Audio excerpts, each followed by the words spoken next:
철종이 후사 없이 죽자 고종이 12세의 나이로 즉위하고 국왕의 친부인 흥선대원군의 섭정이 시작되었다. 흥선대원군은 왕권 강화를 위해 비변사를 혁파하고 의정부 기능 회복, 삼군부를 부활하였다. 흥선대원군은 당파와 신분을 가리지 않고 인재를 고르게 등용하였다. 사색 등용. 흥선대원군은 서원을 철폐하고 47개소만 남기고 숙종 때 세운 만동묘를 폐지하였다. 흥선대원군은 양전을 시행하고 은결을 색출하고 호포제를 시행하여 양반에게도 군포를 징수했으며 사창제를 시행하여 문란한 삼정을 개혁하였다. 흥선대원군은 경복궁을 중건하였고 이때 당백전을 발행하여 물가 상승을 초래하였으며 원납전 징수, 백성 강제 동원, 양반 묘지림 벌목으로 백성들의 원성이 높았다. 흥선대원군 시절 병인박해, 제너럴 셔먼호 사건, 병인양요, 오페르트 도굴 사건, 신미양요 순으로 일어났다. 이로 인해 흥선대원군은 1871년 서양과의 통상 수교 거부 의지를 밝힌 척화비를 세웠다. 최익현의 탄핵 상소로 인해 1873년 흥선대원군이 하야하고 고종의 친정이 시작되었다. 박규수, 오경석, 유홍기 등 통상 개화론자가 문호 개방의 필요성을 주장하였다. 1875년 일본 군함 윤요호가 강화도 초지진과 영종도를 공격하는 윤요호 사건을 일으켰다. 이 일을 계기로 조선과 일본 사이에 1876년 2월 조일수호 조규, 강화도 조약을 체결하였다. 강화도 조약은 외국과 맺은 최초의 근대적 조약이고 불평등 조약이었다. 강화도 조약의 내용에는 부산, 원산, 인천 계항, 일본의 해양 측량권을 인정, 시외 법권 규정이 포함되어 있었다. 강화도 조약 체결 후 1차 수신사로 김기수가 파견되었다. 1876년 8월 일본인의 거류지를 심리로 규정하고 일본 화폐 유통을 허용하며 일본 외교관 여행의 자유를 허용한다는 내용이 포함된 조일수호 조규 부록을 발표하였다. 같은 해 일본 선박 무항세, 상품 무관세, 양곡, 무제한 유출 허용이라는 내용을 담은 조일 무역 규칙도 체결하였다. 이후 2차 수신사로 김홍집을 파견하였다. 김홍집은 황춘센이 쓴 조선책략을 국내에 소개하였다. 조선책략에는 조선이 러시아를 막는 방법은 친중국, 결일본, 연미국이라는 내용이 담겨 있었다. 조선 정부는 1880년 개화 정책을 총괄하는 통리기무하문을 설치하고 아래 12사를 두었다. 1881년 이만소는 영남 유생 1만여 명과 함께 조선책략, 유포와 그 내용에 반발하는 영남 만인소를 작성하였다.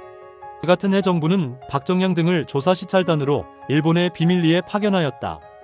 조선 정부는 같은 해 오군영을 이영으로 개편하고 별기군을 창설하였다. 조선 정부는 1881년 김윤식과 유학생 및 기술자를 청해 영선사로 보냈으나 이모군란의 반발로 1년 만에 조기 귀국하였고 1883년 기기창을 설치하는 데 영향을 주었다. 청해 알선으로 1882년 조선과 미국 간의 조미 수호 통상 조약을 맺게 되었다. 이 조약은 서양과 맺은 최초의 근대적 조약이며 불평등 조약이었다. 이 조약에는 최혜국 대우 인정, 거중 조정, 치외 법권이 포함되어 있었다. 조선은 1883년 미국에 보빙사를 파견하였다. 1882년 개화 정책에 대한 반발과 구식 군인에 대한 차별 대우로 인해 이모 군란이 일어났다. 구식 군인들은 흥선대원군을 찾아가 도움을 요청하였고 별기군의 일본인 교관 살해, 일본 공사관, 선해청 습격, 궁궐 습격을 하였다. 이에 고종은 사태 수습을 위해 흥선대원군에게 정권을 넘겼다. 흥선대원군은 통리기무하문, 별기군, 이영을 폐지하고 오군영, 삼군부를 부활시켰다. 민씨 세력은 청에 파병을 요청하여 청이 군대를 파견하여 난을 진압하고 흥선대원군을 텐진으로 납치하여 민씨 정권이 재집권하였다. 이후 청의 내정 간섭이 심화되어 위안스카이가 이끄는 청군이 조선에 주둔하였고 재정고문 마젠창과 외교고문 멜렌도르프가 파견되었다. 이모군란을 수습한 청과 조선은 1882년 조청 상민수륙 무역장정을 체결하였다. 이 조약에는 최초로 외국 상인의 내지 통상을 허용하는 내용이 담겨 있었고 시외법권 조항도 포함되어 있었다. 이모군란 후 일본과 조선은 제물포 조약을 체결하여 일본 경비병 주둔을 허용하고 배상금을 지불하였다. 조일수호 조규 속약 내용 중 일본 상인의 간행이정을 10리에서 50리로 늘리고 2년 뒤 100리로 확대한다는 내용을 포함시켰다.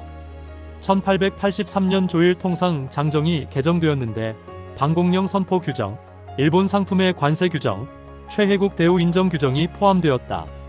청의 내정 간섭이 심화되고 차관 도입에 실패하여 정치적 입지가 축소된 김옥균, 박영효와 같은 급진 개화파가 1884년 갑신정변을 일으켰다. 급진 개화파는 첫날 우정 총국 개국 축하연을 이용해 정변을 일으키고 고종과 명성황후를 경우궁으로 옮긴 후 민씨 고관을 제거하였다. 둘째 날 새로운 개화당 정부가 구성되었음을 공포하고 고종과 명성황후, 거처를 다시 창덕궁으로 옮겼다. 셋째 날 갑신정변 14개조 정강을 반포하였고 청군이 개입하자 일본군이 약속을 어기고 제물포로 철수하였다. 이에 정변을 주도한 박영호, 서광범 등 급진 개화파는 일본으로 망명하였다. 갑신정변 후 조선과 일본은 한성조약을 체결하여 사망 일본인에 대한 배상, 일본 공사관 신축부지 제공 및 신축비를 지불하였다. 일본과 청은 청일 양군의 동일한 파병권을 갖는다는 조항이 포함된 텐진 조약을 맺었다. 청의 심화된 내정 간섭에 대응하고자 조선은 러시아와 직접 통상 조약을 체결하고 비밀 협약을 추진하였다. 이에 영국은 1885년 러시아의 남하를 막고자 검은고를 불법 점령하였다. 이 일로 조선 주재 독일 부영사 부들러와 육일주는 조선 중립론을 주장하였다. 조선은 일본 및 미국과 조약을 체결한 이후 영국, 독일, 이탈리아, 러시아, 프랑스 순으로 조약을 체결하였다. 조불수호 조약이 가장 늦게 이루어진 것은 천주교 포교권 인정 때문이었는데 청의 중재로 체결되었고 천주교 선교도 허용하였다.